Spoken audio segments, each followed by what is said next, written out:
Welcome to the messy middle of entrepreneurship, unfiltered and unapologetic.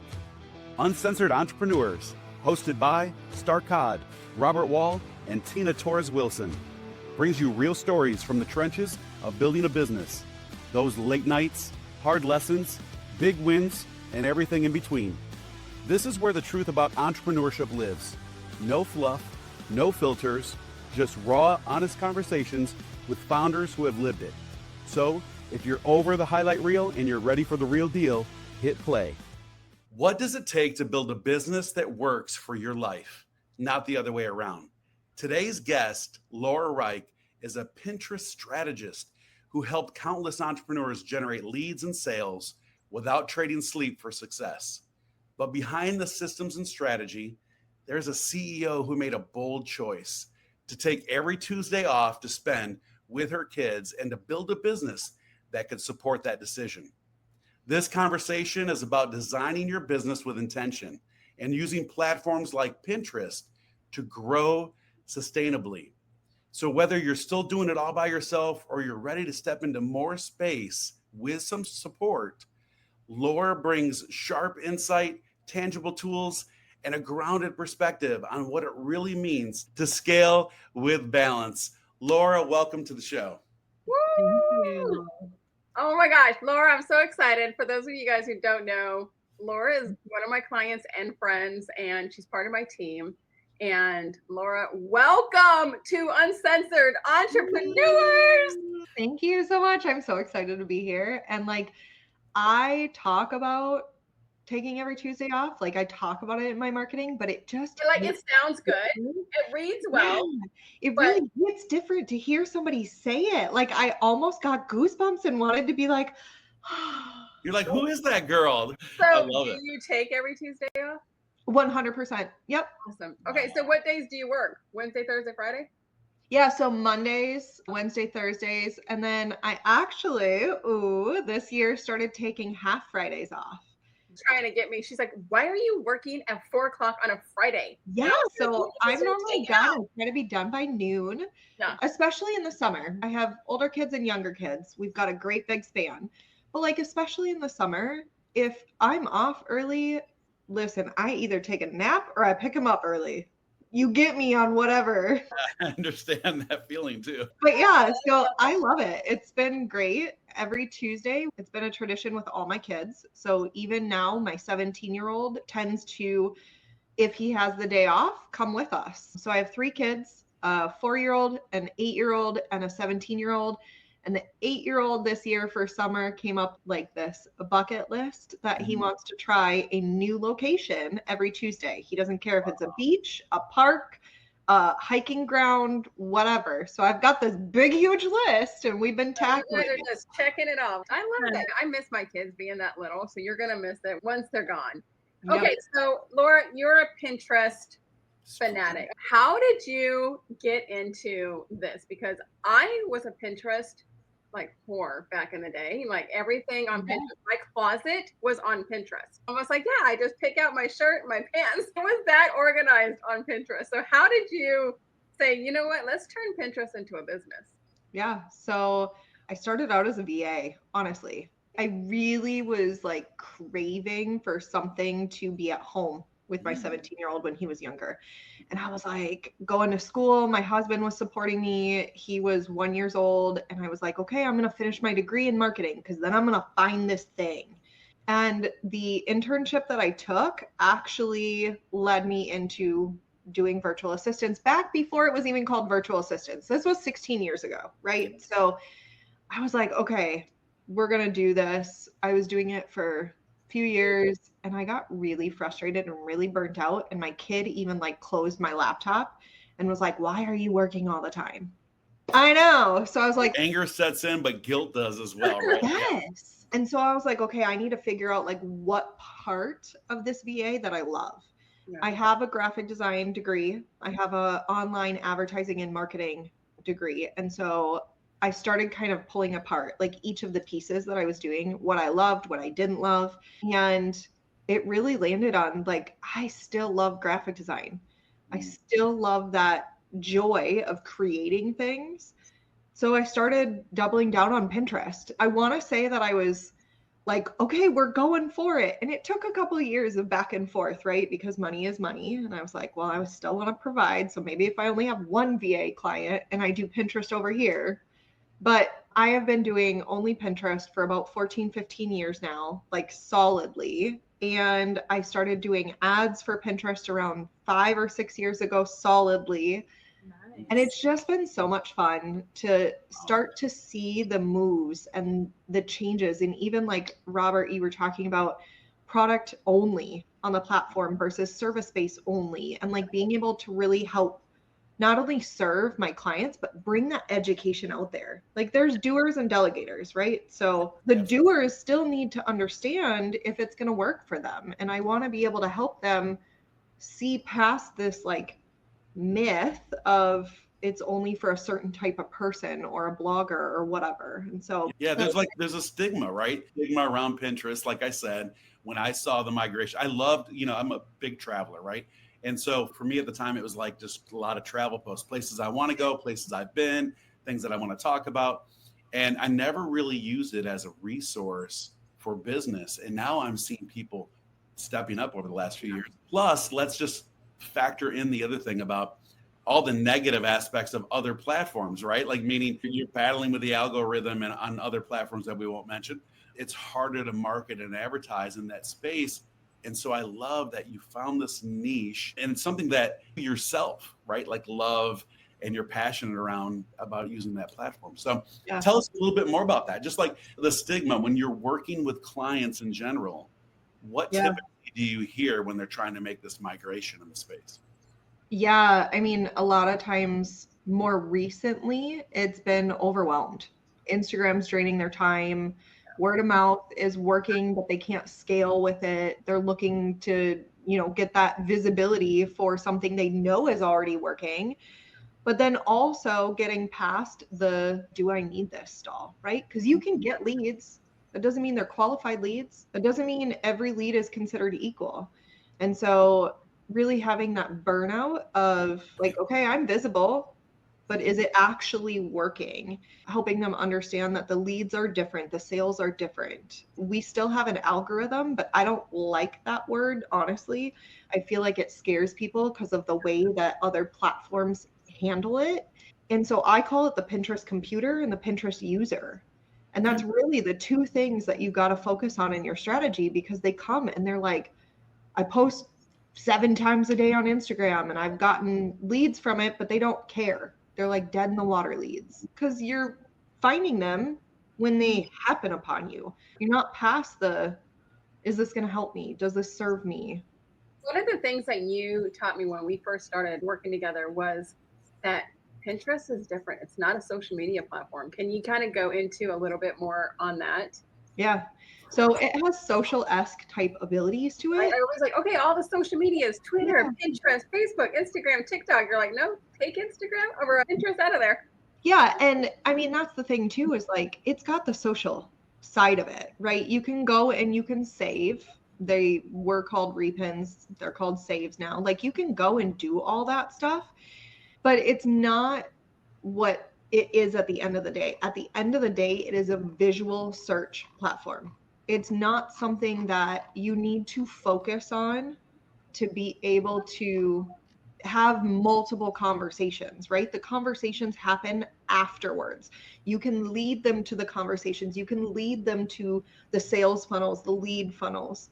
But really, people on Pinterest, the users, are really there because they already know they have a problem or they're looking for something to purchase, right? And when I say problem, that doesn't mean like, I don't know how to do this, so I want to learn. That doesn't always mean that. A problem can be your product. Like, I need a standing desk. That's a problem. They already know that. They're going to go to the platform and start searching for that, right? Or a recipe. Exactly. Those are still problems.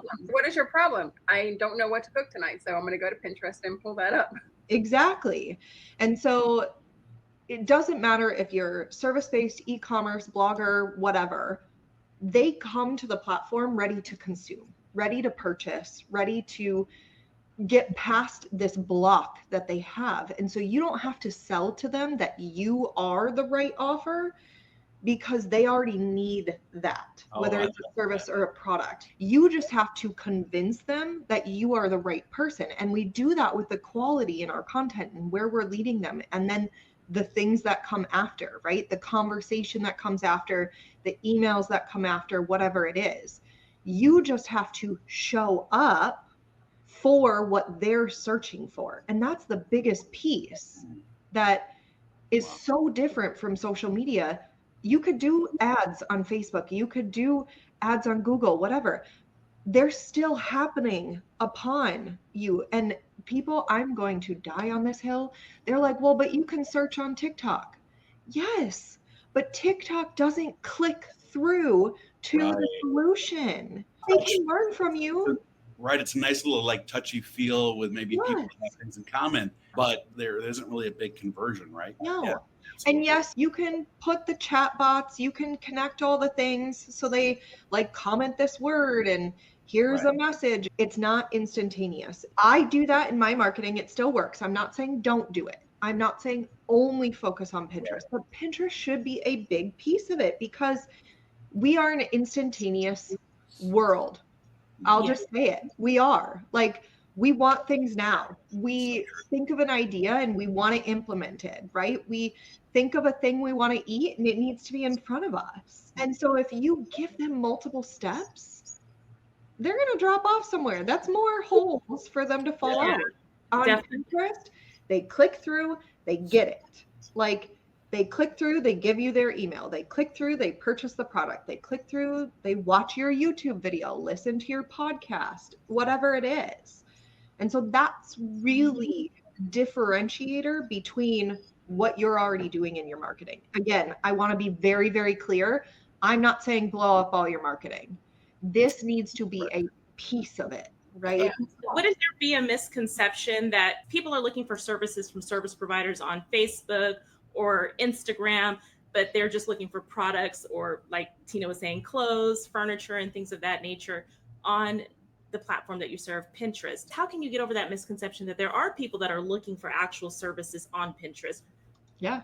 Tina is a good example of that. And we did this with Tina in the beginning when I was talking to her in person. Go to the platform, go to Pinterest, right? Because I love Pinterest. I'm going to tell you to be on Pinterest. But my unbiased opinion and my unbiased way to show you that you're missing out is go to the platform and type in what your service is. Type in what you offer. Like Tina, we went in and we were like, okay, book rating coach, right? And that's not going to be what you use 24/7 when you're creating the pins, but that will give you a sliver of the window that there are people searching for it, because then that's just one search term you typed in. Yeah. So what do you do as a consumer? How do you launch a book on Amazon? How many words does it take to write a book? And if you have a certain keywords, my stuff is going to come up. Yeah, it's the educating portion or the nurturing aspect, right? I love with what you said, Laura, with all of that, all I could keep thinking of, and I know it's kind of a laid out phrase, but people don't like to be sold to, but everyone loves to buy, right? And I love that idea because in most consumers, it's like, oh, we get inundated so much with just ads and buy this and buy that, even if we're not looking. But yet with Pinterest, I see it being exactly what you stated. Like, I'm thinking, I need to buy this, or I'm interested in this, or I'd like to learn more about this. Let me just kind of search some pins. It's very relatable, right? Before you ever even make a decision to make that purchase. So yeah, 100%. Another thing too is just be careful, right? Like, some people tell me all the time, they're like, well, I don't have time for it, so I just connected my Instagram account, or I just connected XYZ. That just happened, right? Like, it just happened where you can connect your Instagram and Pinterest. So of course I'm like, easy, done. Nope, we're taking it off. I know, I was going to say, I love you, but we already shut it down. She goes, it hurts you. And I was like, what? Like, she just is a plethora of information. So tell us a little bit more about how you shouldn't connect your Instagram and why that hurts you. Yeah, like, it's not gonna be the end all be all. Like, if that's the thing that's gonna get you started, right? Who am I to tell you not to? But what I will tell you is that when you connect your Instagram to your Pinterest, it's going to auto publish everything. And we've just covered like Instagram and Pinterest is not the same beast. So it doesn't mean that your Instagram content is useless on the platform. It just needs like repackaging. It needs to be redistributed and repurposed for how the computer on Pinterest will understand it, because it's not going to understand right now that you're trying to say, this is what I do, if you're dancing on a TikTok video, or like it pulls one of the posts of your carousel and it's taken out of context, right? Like people aren't going to understand that stuff. So that's true. Just repackage it. It seems like it's a simple, quick fix to save your time, but really in the long run, it's going to be more time than it's worth to try to fix what was done. I hope you're enjoying this conversation. Before we continue, one thing I hear all the time, especially in the early stages of building a business, is how exhausting it is trying to manage everything on your own. I remember feeling like I had a dozen tabs open in my brain at all times.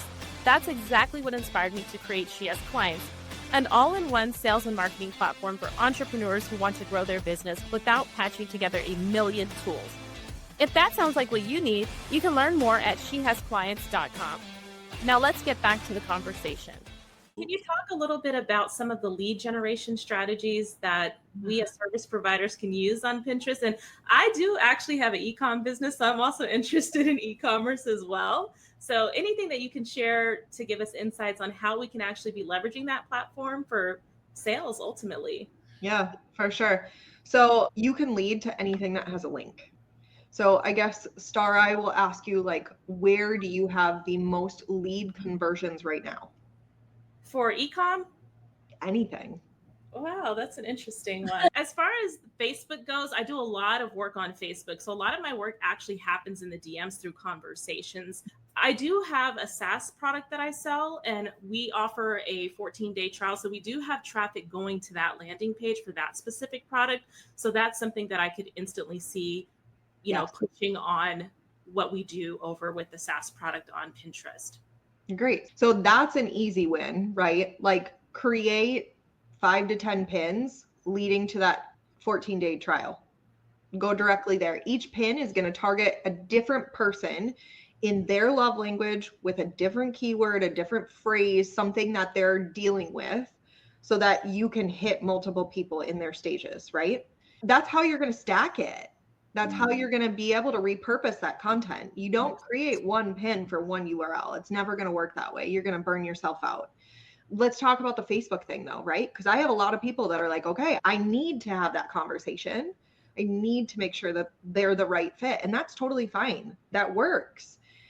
How do you get more conversations, right? So I guarantee you that if you posted one of those posts, because I do this on my Facebook, and it's like, hey, I mean, I even did it for the whole Instagram thing. I posted something and literally verbatim it says, auto publishing your Instagram post directly to Pinterest. It seems like a quick win, time saved, right? Wrong, see why. And I posted the little arrow down.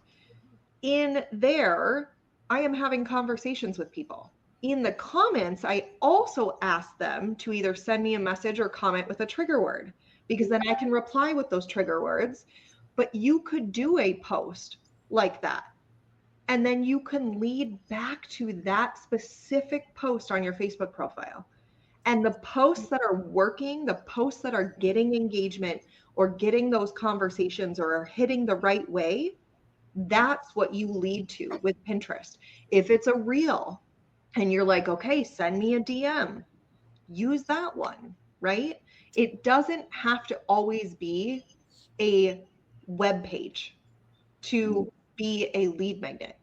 You could say in there, like I saw in that post, click start or say start. I send them to my Vault resources page where all of my freebies are. So they still give me their name and email. But now I can create, again, 5 to 10 pins leading back to that one post talking about Instagram and Pinterest in different ways and get more engagement on that post. So there's no conversation happening on Pinterest, but what you're saying is don't connect the Instagram profile directly integrated with Pinterest, but we can have that post directing them to our post on IG or Facebook and have that conversation. 100%. And so what's nice and what we do with Tina is we do still have it connected. We just don't auto publish. So you can see in the analytics on the back end if she's getting traffic to specific places on Instagram. Now you can't do that with Facebook.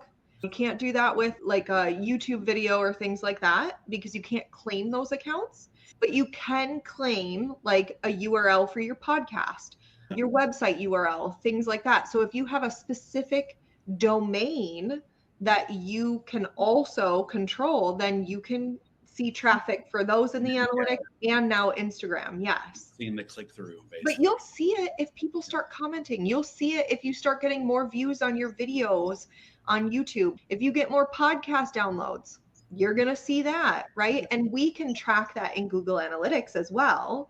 One caveat, because you know, things always changing up in this world, right? On a daily basis. G4 loves me so much and all the other Pinterest people out there. So be very careful. I will, for those who are already on Pinterest, already using it, and you think that it's tanking right now, it's not. There is a new swipe up feature happening on the platform. And so you can swipe up instead of clicking. And because you're staying in Pinterest, it's considered direct traffic in your Google Analytics, not Pinterest traffic. And so your direct traffic will see an increase while your Pinterest traffic, if you're tracking on G4 Pinterest specific, it will look like it's going down, but your other direct is going up. So be very, very mindful of that as well. Again, Pinterest still has its own analytics though. So you can see that on the back end there. In the computer, not the algorithm. In the computer. Yeah, that's right. What about the ads, Laura? So if someone wanted to get in, we're used to Facebook ads again. So if someone wanted to start running Pinterest ads, is there some sort of a budget that you recommend that they actually start with? Yeah, great question. I do. You can scale down and do, like people teach the $1 a day method, the $5 a day method. You can scale down and do that, especially if you're doing like a lead gen campaign. I've done that. I typically say don't go lower than $5 once you have it running. However, I request all of my clients start no less than $25 to $50 per day for the first 2 weeks. And that is because you need to push out as much data as you can, especially if you are a brand new Pinterest pixel. So you can really use it if you're testing. Correct. Yep. And then you can scale from there. I have a client who is doing anywhere from $3,500 to $5,000 per day. And I have another client who is doing $10 a day because she wants to focus on leads. The other client is focusing on purchases. Really just depends where you're at. And then typically the rule of thumb, which I help people kind of finagle their way around this, but the rule of thumb from the Pinterest computer is that you want to 10 times whatever your cost per acquisition is. So if you're getting an email lead for $1, you want to stay at $10 a day. If you are getting a purchase for $5, you want to stay at $50 a day. Now, if you're testing and you already have proven campaigns, you can start different than that. Like, for example, the company that spends $3,500 to $5,000 a day, we're not going to go in there and be like, well, our product is $200. And so now we're going to 10 times that and spend $2,000 on a new campaign. We're already spending a buco amount of dollars per day. So I might go start a new ad campaign for $200 and just let it run for that 2 weeks because I already have proven what is actually converting. So there's a difference based on if you have proven it, if you are new to the ads, there's kind of some nuance there, but that's kind of the general rule of thumb. I love it. We're learning. It's a masterclass in Pinterest already. Pinterest below if you want more information. Yeah, exactly. I love that we're talking a great deal about Pinterest and what you've done to really leverage that platform. I like to bring things back to the journey a little bit as well, because I always feel like when people can connect with you at that level, they can actually understand why you even did what you did, why you developed a system. Just like the intro, right? When I was pulling some things from your bio and your background, the fact that you knew that your goal was to spend more time with your family, right? With your kids. Yep. And in order to do that, you yourself were on this journey of like searching, what can I use? And so tell us just a little bit more in depth around that. Like, what was that journey like? And how did you start leveraging the system, the tools to give you that freedom? So the journey is ever changing. In the beginning, the journey was really focused on building a system so that I could live in my house that feels like a crazy train 24/7 and handle that without having to pause everything else. So it was really figuring out how to navigate that. I wanted it very simple. Everything seems like when you're learning stuff, it's overly complex or we get overwhelmed. And segue, I have a really fun BuzzFeed style quiz that I like to do with people because it tells you who you are personality wise, but tailored to Pinterest. And so I am a vibe setter and I'm also a dreamer, meaning I like to create new content. I can see the vision of where I want to go. I'm also the implementer side though. And sometimes I need to try to step back and not always be the implementer and hand it off to somebody else. So I created my framework to be able to help me see what I could do while still having the freedom for my family and eventually building to be able to hand off to a team.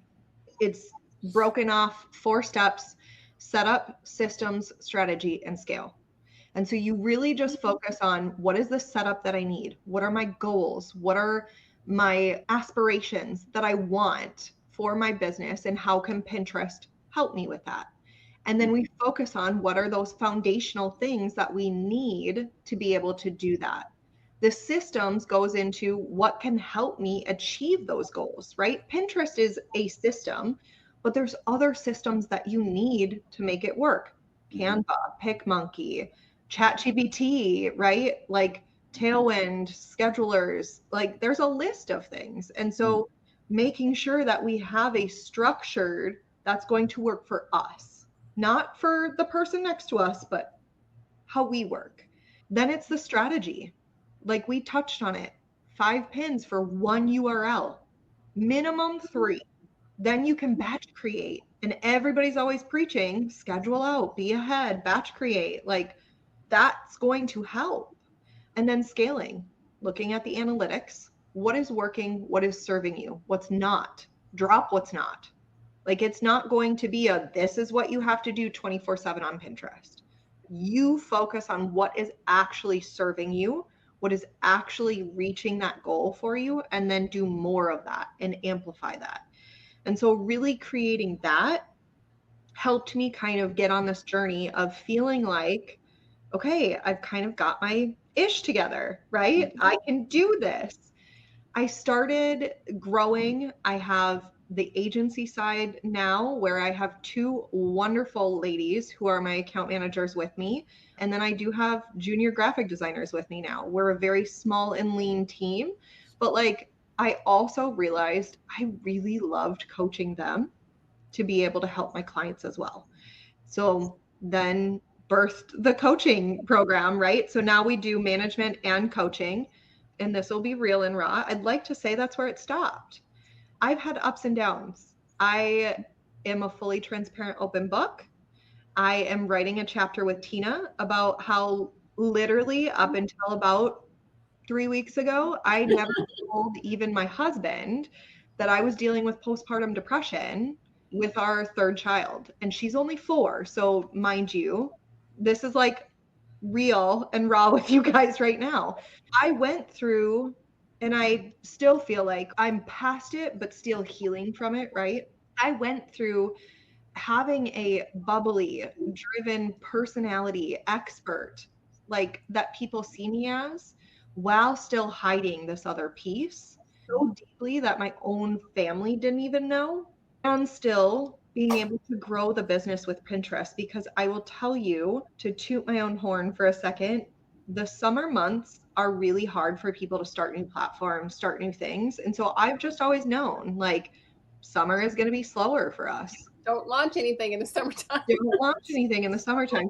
However, Our agency has almost doubled in the past 45 days. Wow. I've slowed down dealing with what we're dealing with. Yeah. That's that whole other half of being an entrepreneur that people don't realize. Number one, thank you for being so transparent, because speaking for each of us and saying that we all have like a story, right, that we've been through. And when you said when the ish hits the fan, the point of the matter is that when we build something that's sustainable and it can operate to a certain extent in our absence, even if it means part-time, that's the beautiful thing about building a system like this, about doing what you've done. Because when we do reach those moments where in the hero's journey, we're in the valley, our business can continue to support ourselves, our family, as we're working through those things. And really, like the 9 to 5 doesn't always support that, right? So when people get burned out, they're burned out, and then everything suffers because of it.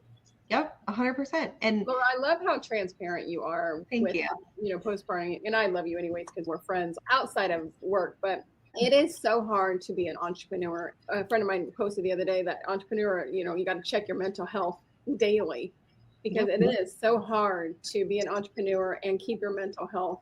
It's always ups and downs. You go down, you go up, you go down, you lose clients, you gain clients. This client is upset about this. And so you got to kind of keep yourself like in a bubble almost. So how do you do that? Not leaving the house? Because like for me, I'm like, I don't even want to leave the house. I want to stay in my little love bubble here.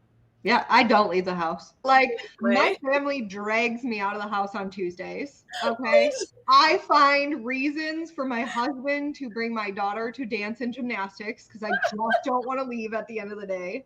And then I'm like, oh, okay, I should probably be like the parent that I should be and be like, oh yes, dance night, let's go. Like, it's just so cute. What an excuse can I It's okay. Us dads need that moment too. I'm a dance cheerleader dad. Robert leaves all day, every day. Like he is always gone. I'm like, how do you do that? Tony was like, hey, can I use your car again? I'm like, we have 2 cars. And I was like, yeah, I don't go nowhere. It's a combination of prayer, having a good network with people like you, leveraging the systems that we have to run our business efficiently, and really, really good wine and other things. So yeah, it really is. I used to be the bubbly person, and I still am a bubbly person, don't get me wrong, but I used to be the one that was like, in-person events, go to the coffee shop. That was me, like always at every single networking event. I loved it, and it recharged me, and that was then, and it served me then. I still had Pinterest going, and now I like to work. I like to pre-record my videos. I like to watch my TV and read my smutty books. So I need to simplify. And that's really what I've been doing the past couple of years is like, how do I simplify while still scaling? So double downing on what keywords can I rank for, right? Like if I have one pin that's ranking for Pinterest marketing or Pinterest tips or whatever, that doesn't mean I'm done. Great, I'm ranking, but that doesn't mean somebody is looking up Pinterest tips. They could be looking up Pinterest needs, right? And so I am doubling down on that framework while focusing on doing it in a short amount of time. Like my whole goal for everybody that I work with is less than 1 hour a month, and schedule out your whole dang month. Right? Or hire me, because then we obviously do more. But like, if you're a doer, sit down, create that list of keywords, create that list of content that you want to focus on, or where you're getting the conversion, where you want to amplify or grow, and then do that, right? I have templates online. There's other people that have templates online. Canva helps you create them. Like so many different ways that these systems in that 4-part framework that can serve you so you can do it in a short amount of time and then focus where you are going to be your best, whether that is recharging and relaxing, whether that's creating new content, whether that's going out and standing in the rain, because I love rain. I don't like thunderstorms, but I love rain, and it's raining right now. I could literally go walk up and down the street and dance in it. I love that about you. I love that. That really is the powerful statement that, people can relate to the need of wanting to be able to step away from that 40 or 50 hour week and creating something that can operate not only on a lean scale, but to be able to do it in a fashion that is just so much more enjoyable, right? Like we keep using the word work, or how often do you work, or how many hours do you work? But really at the end of the day, we all know if it's something you enjoy, it isn't work. And I also want to just put this out there, and I tell everybody this too. Like if you are on Pinterest and it's not working, just ask me a question. If you are not on Pinterest, Pinterest is the most forgiving platform I have ever worked on in terms of marketing. I don't care if you don't know your keywords. Go post on the dang platform. Yeah, just start somewhere. Just start, right? Learn how to use it by just doing it. Just implement, because even if it doesn't bring you in leads and sales tomorrow, which it's not going to, it's a long-term process. You're not going to be a millionaire overnight. You're going to learn more about it. If you keep sitting in your head thinking, I can't learn, not now, maybe tomorrow, it's overwhelming, I'm not getting the results I need, that doesn't mean it can't work. You're not implementing, you're sitting inside your head. So just go put something up there. So let me ask you this then, for someone like myself that would have to go into the platform and dust off some of my old MySpace posts, right, from 1975, would you recommend, if somebody is looking now to get back into a platform like Pinterest, to just start fresh again? No. I asked her the same thing. I said, do you want me to delete everything? She's like, no. Okay. You've been on here for 16 years. And I love hearing that, because, with a lot of other platforms, you have to kill the old platform because, again, of the big A word, right? Yeah. But you have to kill it in order to come back, and start something fresh. So I love that you stated. Yeah. And that's what I mean by it is the most forgiving platform. It is dynamic. So if you talked about VA work 10 years ago, but now you're a Pinterest manager, who cares? Leave it up there. Just put redirects on and then start talking about Pinterest management. And that's what you're going to be known for. It is super, super helpful to have an established account. Even if it was like, okay, I was a mom blogger and I was selling products, but that's shut down. Great. Take that URL and redirect it. I had some know her, Molly Mahoney. She used to be a voice coach and like a vocal coach and worked with performers. You go to Pinterest, her top pins are for performance and vocal coaching and things like that. So what did we do? We didn't shut it down and start over. We created a little banner that every blog, we just put in the header footer of her blog that said, hey, thanks for finding this. If this is where you're at, great. Read this. It's still updated, valuable information. But if you want to see what I'm doing today, or you want support how to be a better performer or whatever, click this image. It'll take you to what I'm doing today. And so then they go there, they still get the information they're looking for, but they also can go to where she wants to be found today. And now we're starting to help her rank for the keywords she wants to be known for. Wow. Okay. Excellent. That's really good to know. Yeah. Amazing stuff here today. Laura, tell us, how can people work with you? Where should they go to find you? Do you want them to follow you, I assume, on Pinterest, any other platform? Yeah. So everywhere online, I am at Laura Rike, R-I-K-E. I did put a number. You guys can put it up on the screen if you want. That is a number to text me.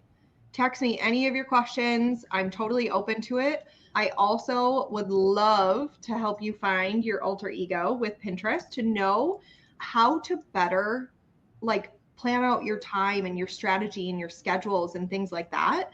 So if you go to laurarike.com/quiz, that also will be available to, it's like 5-6 questions, 2 minutes long. They're really fun questions. Like, think every category of Pinterest, right? Recipes, Marvel characters, home decor, like all that.